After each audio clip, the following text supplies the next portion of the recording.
Hey everyone, my name is Riley, and in this video we are going to be comparing Apex hosting against Shockbyte hosting to figure out which is the best hosting provider for you. We will be covering things like the pricing of both of these tools, the user experience including other people's user experience, my personal user experience, and we will also be taking a look at the features of both of these software. I will also leave my affiliate links for both of these tools in the description, and using those links, if you go to purchase any of these hosting providers, just gives me a small kickback at no extra cost to you, and it allows me to keep the lights on at this channel. Now, jumping right in, both of these server hosting companies are fantastic.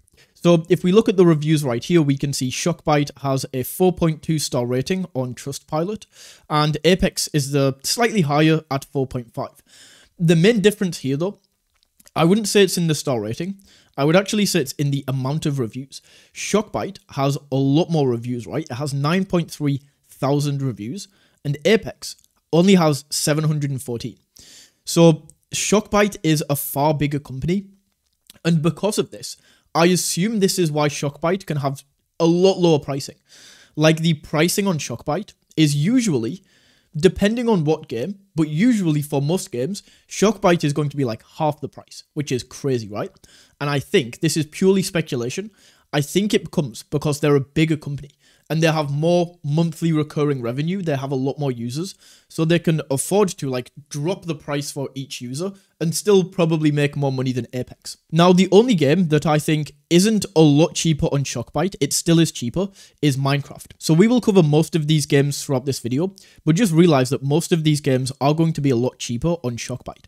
But if we go into Minecraft right here, let's check out Minecraft on both of these. We can see on Apex, 2 GB of RAM.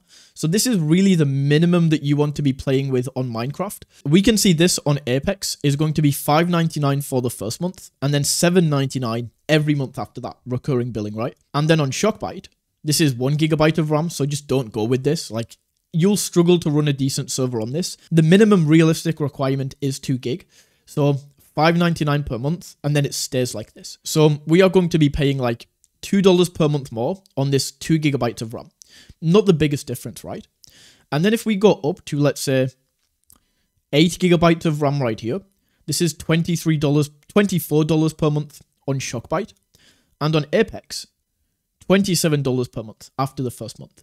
So you're still going to be saving a little bit by going with Shockbyte right here, but not the most for Minecraft. If we go up, like, Ark is a huge difference. So if you want to be using Ark, just look at the difference right here.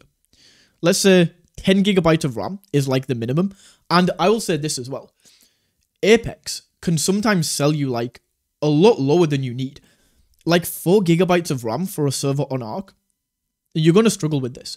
So if you do decide to go with Apex, what I would do is maybe head over to ChatGPT and just check the minimum requirements for the game that you want to be using. So if I just type that in right there, it's going to tell me, I'm pretty sure we need like at least 6 or 8. So I was wrong by 2 gig.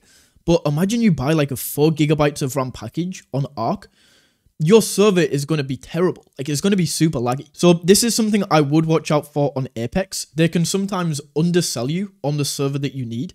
Whereas Ark, you don't really have this issue. Like, the minimum is 10 GB right here. And if we compare this, so there's not even a 10 GB option on Apex, but $27 per month, we would be paying for 8 GB of RAM on Ark. $27. Whereas over here on Shockbyte, we pay $15 per month for 10 GB. So you can see outside of Minecraft, Shockbyte is a lot cheaper for most games. We'll check this with Palworld as well. This is the last one we will use. We can go down to Palworld. And once again, like, it's going to give us RAM right here. I don't know what the minimum requirements of Palworld are. It's not a game I've personally played. So right here, minimum for Palworld is going to be 8 GB, recommended 16 gig or more. So if we go to Palworld right here on Apex, once again, they're selling like 6 to 8 GB of RAM packages. And this one right here, 16 gig of RAM, is $71 per month. Whereas if we go to Shockbyte, it doesn't actually say what the RAM is here, and I'm not sure why. But with Shockbyte, like, this is the provider that I currently use.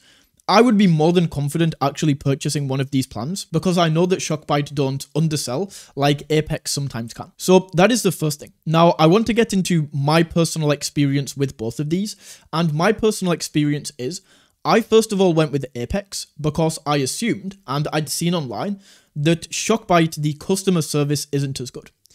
And that is true to some degree.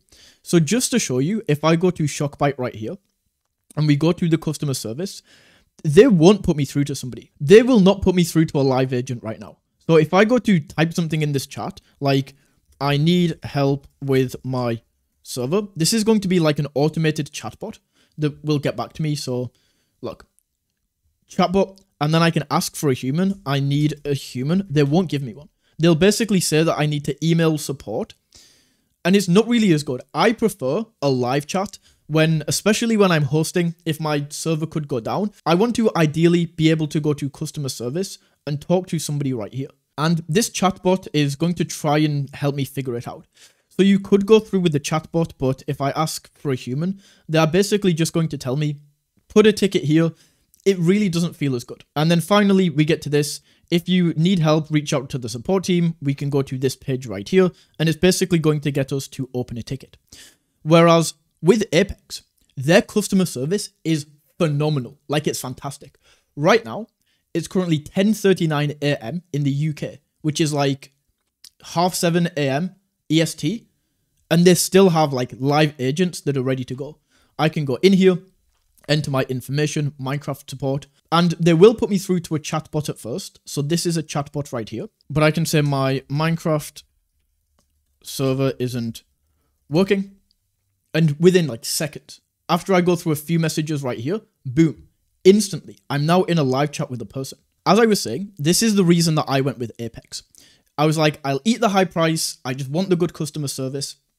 But I actually looked at Shockbyte reviews. And if we look at the top reviews right here, a lot of people are saying like, support isn't the fastest, but they solve the problem without spamming you with questions. You can ask the most random things and get a new server node and don't get questioned, it gets done. Basically, everybody here says, yeah, the chat isn't perfect, but like the customer service is fantastic. You just don't get this live chat support. So after reading this, I was like, is it actually worth these higher prices just to be able to get live chat when Shockbyte can solve the issue, but it takes a bit longer?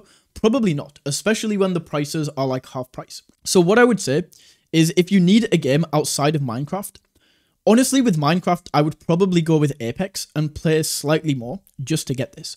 But with the other ones, the fact that they are so much more expensive, like even if we go with Terraria right here, we can see like this is only a small game. You need like 2 GB of RAM, 2 GB of RAM, $7.99 compared to $4.99. Pretty much every game outside of Minecraft, Shockbyte's going to be a lot more expensive. So that is my comparison of Apex versus Shockbyte.